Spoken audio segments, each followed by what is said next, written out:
You're listening to the Options Insider Radio Network, the home of the Options Podcast. For more quality options programs, visit theoptionsinsider.com or search for Options Insider Radio Network in your podcast provider of choice. Listeners can also access all of our programming through our mobile app available in the iTunes and Google Play stores. Select programs are also available via live stream at mixlr.com/options-insider.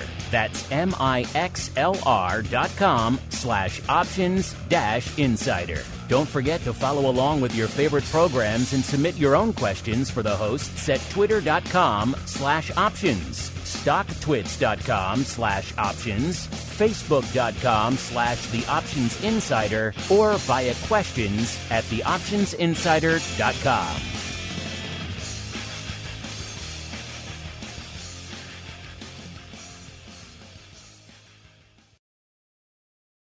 You wanted it, you got it. A radio program that helps teach you options trading inside and out, basic to complex. This is Options Bootcamp. Whether you want to learn how to protect your portfolio, generate income, or even become a master of volatility, the Options Bootcamp drill instructors will break it all down for you.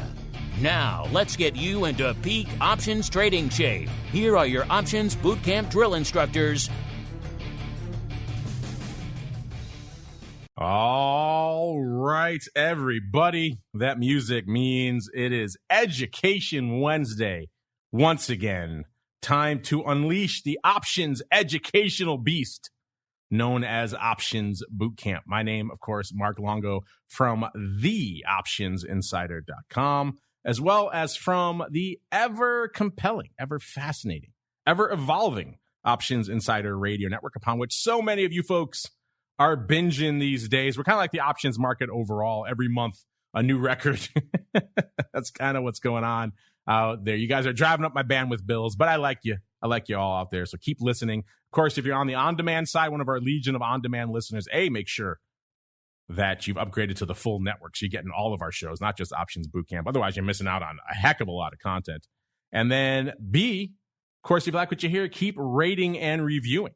Just like our friend this week did looks like iTunes. And, we have reviews going back over a decade, listeners on this show. Sometimes it's fun to go back into the archives and see what those reviews are like. This one comes actually, I believe they pulled this one from 2014. 2014, this is Alan TPA, or Alan Tapa. He says, very educational. A great show, very educational and easy to understand. Keep up the good work. Well, thank you, Alan. All the way back in 2014, and for everybody who takes the time to rate and review us these days. Of course, if you want to go above and beyond, you want to get not just the nearly dozen or so programs on the network coming at you every week, but also you want to go for some great pro Q&As. We had none other than Mr. Tony Saliba in the hot seat answering your questions yesterday. Every Friday, of course, Options Oddities. You get, of course, live access to everything we do here on the network, the great community we have. You can talk to each other there, as well as, of course, awesome giveaways like our Pro Trading Crate. Give those away every month. And those are no small amount of effort and expense for us to put those together, listeners, but they are very fun. So where do you go to qualify and get access to all that cool stuff? Theoptionsinsider.com/pro is the place to go. And joining me on the Options Bootcamp Drill Instructor Proving Ground, once again, my fellow Harvard alumnus, the black-hatted one himself, Mr. Dan Passarelli from Market Taker Mentoring. Mr. P, how go things, sir? Did you enjoy our time in the Harvard Yard last week, sir? Oh, yeah, that was a blast, man. That was super fun. And, I'd like to do it again. Too bad we couldn't do it in person, though. That would have been great. That was the plan initially. Dan and I were going to head over to New York and speak to a Harvard Business School alumni. Alas, we had to do it virtually, which logistically is easier, but then I don't get to give Dan a hard time in person, which is always fun. But fun stuff nonetheless. That's actually available now for all of our pro listeners on the pro side. If you want to go check out that conversation we had, it was myself and Dan, JJ Kinahan, formerly from TD Ameritrade, now from IG, and a few others answering all these questions from these Harvard Business School alums. You can find that on the optionsinsider.com/pro. So one of the many benefits of signing up over there as we keep on rolling. It is time to tackle all comers. It is time for the mail call. Mail call. Time to look at questions submitted by our listeners.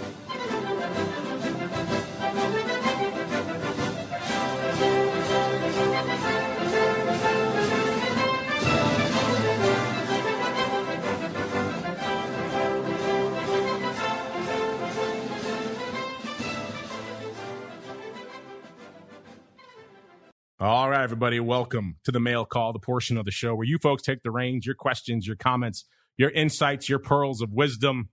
And we like to kick things off when we do these dedicated Mail Call episodes with the patented, the infamous, the now legendary Dan Passarelli question of the week from Market Taker Mentoring. But even before we do that, Mr. Dan, last week we did a whole show specifically devoted to your trader survey and some of the fascinating results. You've had an extra week now to kind of mull that over. So before we even get to your question of the week, are there any other interesting nuggets or takeaways that you found there that you forgot to share last week that you want to highlight with our folks? Now is the time. And then B, what is your infamous Passarelli/MTM question of the week?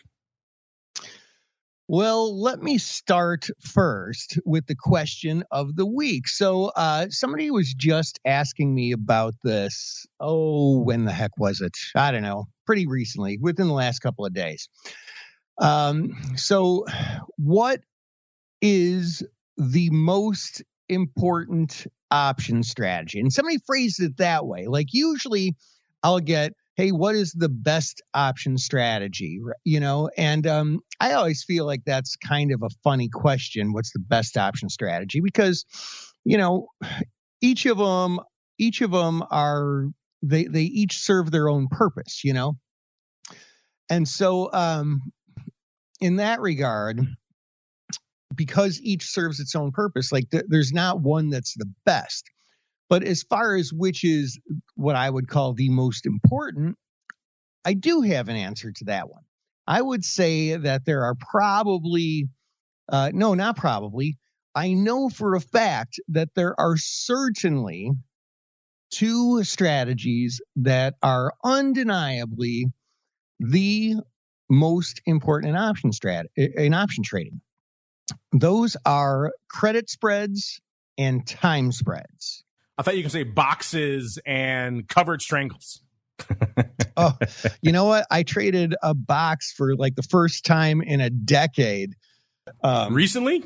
Yeah. Like last week.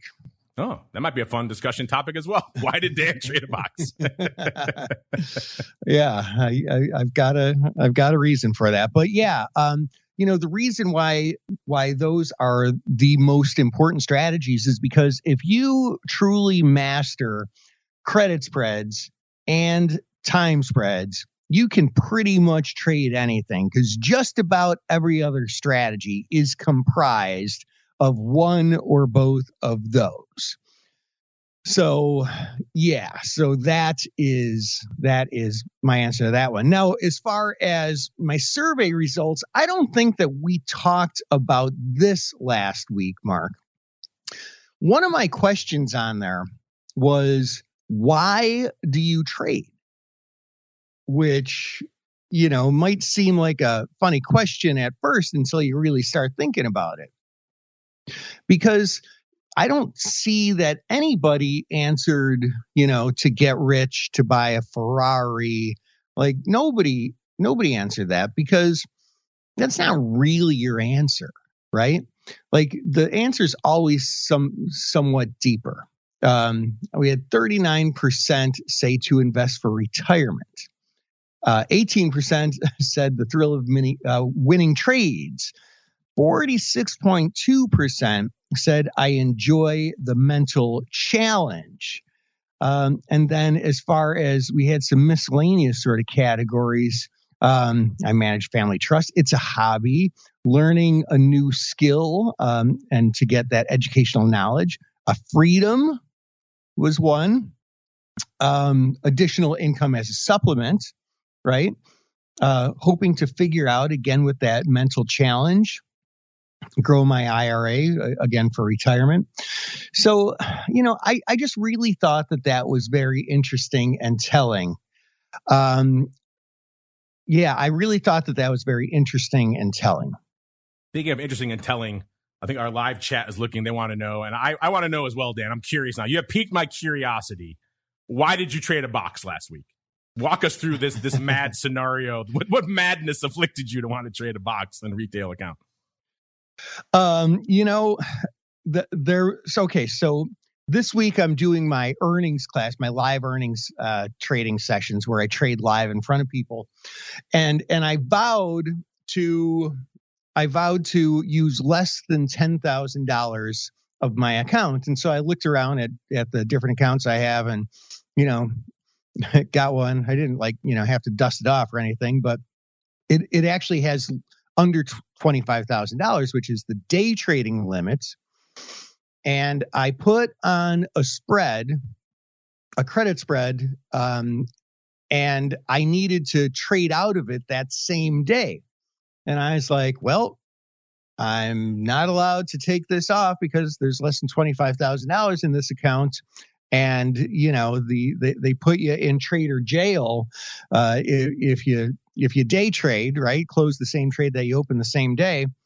So I was like, crap, well, how can I take this off? Oh, wait, I know, I can trade a box. Because a box is just like synthetically closing the, a credit spread or a debit spread. So, had to get a little bit creative, had to put on the old thinking cap. But there's a good lesson for folks out there who maybe find themselves in that same situation. That makes more sense. You legged into it. So I was like, why would you just go out and put on a box willy-nilly right now? Yeah. Interesting. All right, that makes some sense. Kind of a fun. We've talked about these types of spreads in the long 10-plus year history of the show, listeners. If you're not familiar with boxes and what those are, go back, look at some of our more income and those interest type trades, and boxes will be in there. Again, not the most frequent topic. I think they came on our radar. There was a resurgence in them a year or two ago. And we talked about that, I do believe, on this show. I know the rest of the network we did somewhere. So many shows, sometimes it's hard to keep track. But intriguing stuff out there. Check it out if you don't know what a box is, listeners. If you want to know more, if there's interest, hit us up. Maybe we'll see if we can devote some future episodes to the majesty and the madness of boxes. Speaking of majesty and madness, it's what we always get in equal measure when you folks answer our questions of the week. Let's pay off last week's question first. Last week we asked you, recession, usually defined as 2 quarters of negative GDP growth. It seemed like everyone was skittish to actually pronounce this a recession. So we thought we'd put the question to you folks, make you folks the ultimate arbiter. Are we in a recession or not? Heck yes, heck no, or we need a new definition. And Dan, 75.9% chose heck yes. 17.2% said we need a new definition, which kind of hard to argue with that because no one seems to agree on this one. And then 6.9% say no. Dan, do those numbers come as a surprise to you, or is that what you expected from our very savvy audience? No, I think that our audience, being savvy as they are from putting in the time and the effort to make the decision to get better with their trading by educating themselves, I think they've heard us talk about these sort of things. And hey, as much as I want a robust economy, as much, if not more than the next guy or gal, by the classic definition, we're in a recession for whatever implications that have. But I would say you can't just go and change definitions. I mean, it's silly, There's a reason why they call it the dismal science, sir. It's a science until you don't want it to be, or until it's inconvenient. And those rules somehow change and the definitions start to change. So interesting stuff, but 76% of you almost agreeing that we are in the recession, ringing the old R word. This week, Mr. Dan, we're diving back into a topic we just talked about on the show just recently with Mr. Matt from ORATS, the keeper of all of our great earnings data. If you missed that episode, listeners, go check it out. The definitive guide to trading options during earnings, because we actually have the data. We have the answers for you. And you guys, of course, can always check out the latest editions of those reports over there for free at our website, theoptionsinsider.com. Click on the Options News and Articles tab, and you'll see the earnings season, earnings move results, and earnings trades reports for all that great data. But Dan, when we ran the numbers, since the start of the pandemic, earnings seasons have averaged out at about 85%. What does that mean? That means if you took the price of all the straddles at the outset of the season and added them all up. And if every name moved exactly as much as their straddle, that would be 100%. Everything moved pretty much exactly as much as was baked in. What we've been seeing since the pandemic is they've been moving less. Somewhere around 85% of how much movement was priced in was actually delivered in these names. And so we thought we'd put the question to you folks. What do you guys expect for this coming earnings season? Because we are in it right now, listeners. It is hot and explosive and action-packed out there on the earnings front right now. Big names popping off like Tesla, Apple coming up, all sorts of big names. So we asked our folks this week, what do you expect? It's somewhere around the 85 to 90% range, so somewhere in the ballpark of where we are right now? Or you're expecting maybe an action-packed earnings season, so somewhere north of 100%, so getting more movement, more bang for our buck than was priced in at the outset of the season? Or you're going to go the other way and say it's going to be a pretty boring season, only about 80% or even less than 80% of the juice that was priced in will actually be delivered. Mr. Dan, what is your thought, and what do you think our audience is voting for?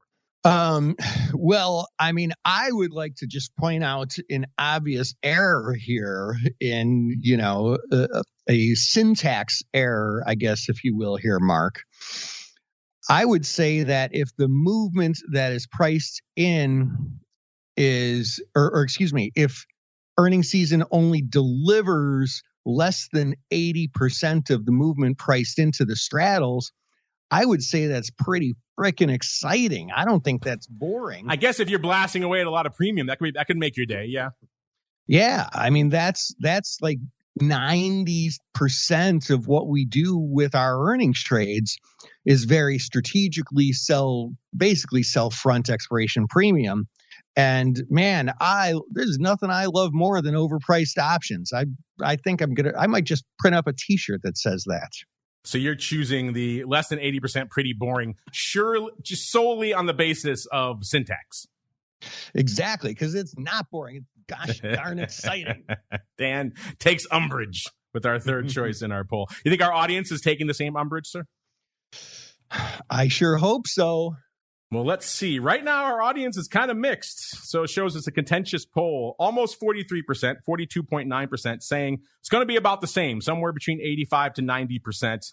Then we have a tie for second place, Dan. A weirdly specific tie, 28.6% each for north of 100%, so super action-packed, and also below 80%, which, as we all know, has been definitively described as pretty boring. So, Dan, our audience, you are tied for second with our audience in our poll.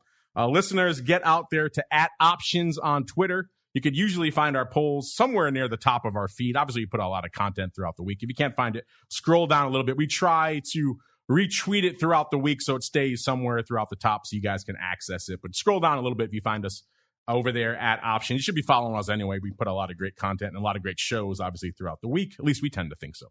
But make your voice heard if you disagree with that one. Speaking of making your voice heard, let's go out to DC. DC wants to know, hello, boot camp. Well, hello, DC.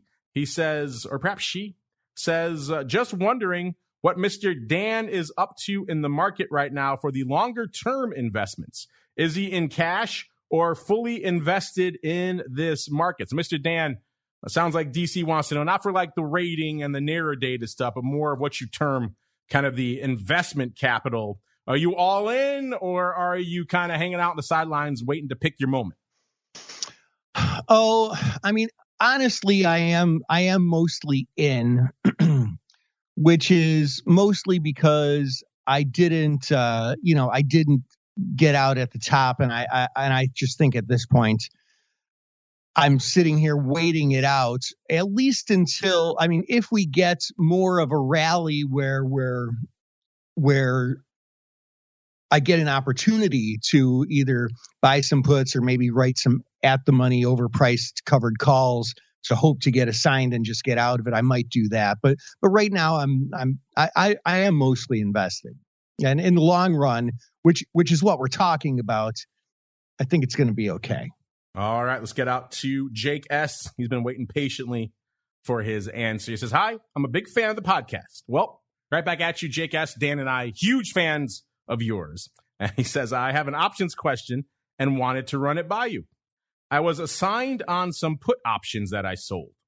Since the assignment, they are down 40 to 50%. Well, I'm sorry to hear that, Jake. Yes. I think by they are down, I think you mean the stock. Obviously, you got the stock put to you, and the stock has continued to go down. He says, to try and recoup some money over time, am I best to sell calls against this stock, to sell call spreads, or a ratio call spread? I think longer term, these are good holdings, so I like to work closer to my cost basis on these. Thanks, Jacob. Well, this is an unfortunate situation. You can take solace in the fact, Jacob, that you are, or Jake, I should say, that you are not alone. A lot of people are down money. Look at if you just bought and hold the index this year, you're down probably 20% already. So it's a rough year for a lot of people. So you're not alone in that, for whatever solace that could give you out there. Now, this is a very frequent question. In fact, we touched on this back on the episode we did not too long ago, Jake, on the repair spread, the ratio repair spread. So the first thing I would have you say is, do you honestly think these are still good long-term holdings? If you do, I mean, sometimes we could be colored by our investment, right? You sell puts in the name, you think that's a pretty good place to buy the stock. And then something changes with the stock. It gets cut in half as your stock did. And now you're owning this stock at a much lower level than you initially anticipated. Are you now saying it's a good long-term buy? Because, you know, as some people like to do, once a stock turns against you, oh, now it's a long-term buy and hold. You know, you can't sell it. You can't take that hit. It's just a psychological barrier. So make sure you're honest with yourself that you honestly do think these are a good long-term hold. And if you do agree, then I encourage you to go back and listen to our episode on stock repair strategies. Your scenario you're talking about here is pretty much exactly what that trade was designed for. That is what you refer to as the ratio call spread. This time we're going to buy one. So in this case, let's say you're in XYZ. You sold a put at, let's say, 20 on the 20 strike in XYZ, right? Now it's dropped somewhere around 10. So now you're obviously wearing it on the stock. That's the problem. Again, listen to the ratio repair episode because they have to line up pretty well. And getting these spreads to line up can be kind of tricky. But what you're looking for is some sort of near at the money call, maybe slightly in the money, maybe slightly out of the money, depending on how you have to do it. You're going to buy that, and you're going to sell two now. You're going to go farther out. And probably in our example, you're probably going to sell them maybe somewhere around the 15 strike. So it doesn't have to get all the way back to your 20 strike to break even. You want to ideally make it so that you could break even at a lower, more realistic stock price. Then you're going to sell two calls there. And what does that do for you now? You have the stock. So the first thing you want to do is make sure you're not adding to your investment in a trade that's already gone against you. You don't want to do that. So you want to make sure that ratio spread you're putting on is at the very least for no outlay, hopefully maybe even a bit of a credit. And then now what happens if the stock continues to drop? You haven't cost yourself anything additional. But if the stock does rally and starts getting closer to that strike you sold two of, now guess what? You got the stock making money and you have that long call making money. And if you get to that strike where you sold two of the calls, now you can be happy having that stock get called away and know that you've effectively broken even on that trade at a much lower, much more feasible price. So I think if you agree with that outlook, the ratio repair strategy should be something you should consider. But Mr. Dan, what are your thoughts here? Jake's kind of wearing it on some puts that he sold. The stock has continued to sell off. He wants to know, should he do the repair strategy? Should he try to just sell the call or call spreads? What do you think he should do? You know, Jake, from State Farm. That's definitely who this is. It is definitely Jake from State Farm. I know it is. I know. You don't have to tell me. So, Jake from State Farm, here's what I think. And this might be some tough love. I think you're lying to us. I think you're lying to us right now. I can tell. I know these things. You can spot a liar. I can spot a liar. I can pick it out. Your body language gives you away. Oh, wait, you're not here in front of us. No, here's what I think. So when I sell puts, I literally want to get assigned. All right. Now, some people will say, you know, hey, look, if you sell puts, you should be okay getting assigned. And then a lot of folks will tell themselves, I'm okay if I get assigned. But now the stock's down 40 to 50%. I don't think that you were okay when you got assigned. I think you were probably pissed off, right? And I know you're more pissed off right now. I think you did not want to get assigned. And so I'm questioning, and maybe I'm wrong, and I hope I'm wrong. but you're saying, I think longer term, these are good holdings. Now, is that actually true, or do you just want to make your money back, right? Like, are you hoping and praying, or are you logically forecasting, right? And it's really important to know that difference. Like, the hardest thing about trading is that it's not man versus market, it's man versus himself. It's the psychological aspect of it. It's knowing what you really think. And man, like it sounds like, of course I know what I think, but no, like there's a whole bunch of science involved that says that like you don't necessarily know what you actually think or what, your body's doing. In fact, there was this study by a guy wrote an interesting book called The Hour Between Dog and Wolf, where he was a trader who became a neuroscientist who basically wired up all these traders on a trading floor. And at the end of the day said, hey, do you feel like today was a stressful day? And they would give an answer, but their body chemistry, their cortisol levels and their adrenaline levels and, all the stuff that goes along with what represents stress did not always match their answers. Right. And it's difficult to really strip away all the emotion and all the other things that cloud your judgment.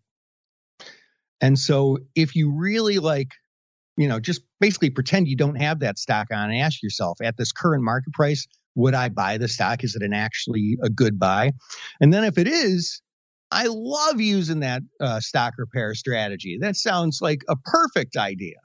But if you look at it and you're like, geez Louise, this thing's down below the 200-day moving average. It's like headed to zero. Oh, geez, I wouldn't touch this. And then you remember, oh, yeah, I have this on. Then you got no business holding on to it. And the stock repair strategy or any other strategy ain't going to help. Yeah, that's why I started with are you sure you really think this is a long-term hold? Because that's always my first question on these as well. Whenever you get run over, what happens, Dan? Oh, now it's a long-term buy and hold, right? So if you're being truthful with us and with yourself, Jake, then that can work for you. But if you dig deep, make sure you are being truthful out there. All right, we'll get out of here on this just fun, silly little comment from one of our pro listeners, Mr. Age of Del Aquarius. He was just, I guess, having some fun last week, saying, sell puts and snap and collect that juicy premium. Glad I don't take my options advice from Reddit. Yeah, there's a danger to looking at the online crowd and listening to what they have to say out there, because they will get you into some trouble off. And that, of course, last week's Snap listeners took it on the chin with huge sell-off, 30% plus after their earnings. They have rebounded a little bit since. But yes, I get what you're putting down here, Age. Listen to folks who have been doing it for a while, at the very least. That usually will help improve the odds for you in the long run. All right, Mr. Dan, that music means we've come up against it for another episode here of good old Options Boot Camp goodness. But before we go, if the folks want to reach out to you, maybe they believe what Jake is saying. They're buying what Jake from State Farm is putting down, and they want to take the other side with you. They say nay. Where should they go? What should they do, sir? Well, folks, I always say you can make your way on over to markettaker.com. But, if you're listening to this live, we actually have a webinar tonight. Tonight at, I want to say it's 6 Central Time, 7 Eastern. And it's all on credit spread trading. I've got this really awesome system for trading credit spreads. And if you want to learn about it and look at how to move forward with it, just go to markettaker.com/insider. Market as in stock market, taker as in take what is rightfully yours, 2 T's in a row. Markettaker.com/insider. And I'll see you tonight on the webinar. There you go, Market Taker. Don't forget the second T.com. Go to /insider to get access to that webinar and all the other cool stuff he's got going on over there. Speaking of cool stuff, a lot of cool stuff coming to the network. Options Playbook Radio hitting the network a little bit later today. That'll be on the on-demand side out there. Tomorrow, of course, all the goodness that is the option block and This Week in Futures. Options Friday, volatility views, and for all of our pro folks, coming back at you with options oddities and a whole new week next week, kicking it off with the option block and the crypto rundown on Monday. Tuesday, another great pro Q&A session exclusively for our pro members, all the way through to another Education Wednesday, another episode of Options Bootcamp. Stay safe out there, everybody. You're listening to the Options Insider Radio Network, the home of the Options Podcast. For more quality options programs, visit theoptionsinsider.com or search for Options Insider Radio Network in your podcast provider of choice. Listeners can also access all of our programming through our mobile app available in the iTunes and Google Play stores. Select programs are also available via live stream at mixlr.com/options-insider. That's mixlr.com/options-insider. Don't forget to follow along with your favorite programs and submit your own questions for the hosts at twitter.com/options, stocktwits.com/options, facebook.com/theoptionsinsider, or via questions at theoptionsinsider.com.